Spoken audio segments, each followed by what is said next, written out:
Hi guys, this is Josh and Doug, with the real estate news for you, and it's really kind of fun because Josh and I follow the real estate market. We're in the real estate market every day, and yeah, it's just it's a fun time to be in this industry, and so there's a lot of information out there, and there's a lot of incorrect information out there. So we want to make sure that you know what is real in the real estate market. Yeah, that's exactly right. So one of the things that is really important that people don't understand, because we've been hearing about the fact that this is a slow market or the market has slowed down. In reality, what we track and what we measure are what's called pending sales, and that's the number of contracts signed between a buyer and a seller. And the interesting thing about that is in the 4-county region, which includes Pierce, Snohomish, King County, of course, and Thurston County, in those 4 counties, sales are actually up year over year, every month for the last 5 months, which is really fascinating when you hear about a slowing down market.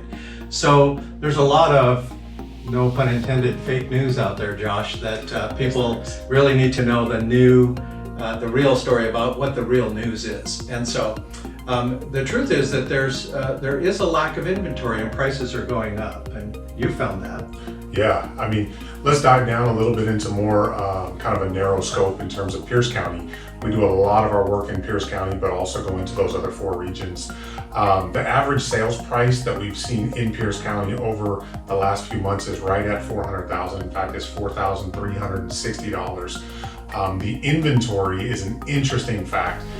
From 2018, we had 1.73 months of inventory, and year to date now, we are at 1.29. So that's a decrease of 28.7% in inventory. What I mean by that is when we're talking months of inventory on the market, if no more houses were to come onto the market, we would have 1.29% or 1.29 months of inventory before everything was sold out. So that just goes to show you that there's not a lot when an average market is between 4 and 6 months of inventory on the market. So buyers are still really, really strong. There's not a lot of inventory, and that's what creates some of these bidding wars and some of these prices that continue to go up. So it's still a really, really good market, especially here in Pierce County. I agree. And the thing to note about that too, that's evidenced, as Josh said, the inventory or time on the market also has decreased. We're still finding that in just a couple of weeks, most properties are selling. I think the average market time in our 4-county region now is just about 30 days or less. Right. And so that means that some of those homes are selling first week on the market still. Right, and with a lack of inventory and a number of buyers out there, if you price your house right, you're gonna attract many, many people to come take a look. So the winter months, these times, it's a great time to look at buying and also selling. I agree. I think it's a great time for either one. Interest rates are fantastic. The market's good and strong. The important thing is find somebody that you can trust to work with, and we're here to help if you need us.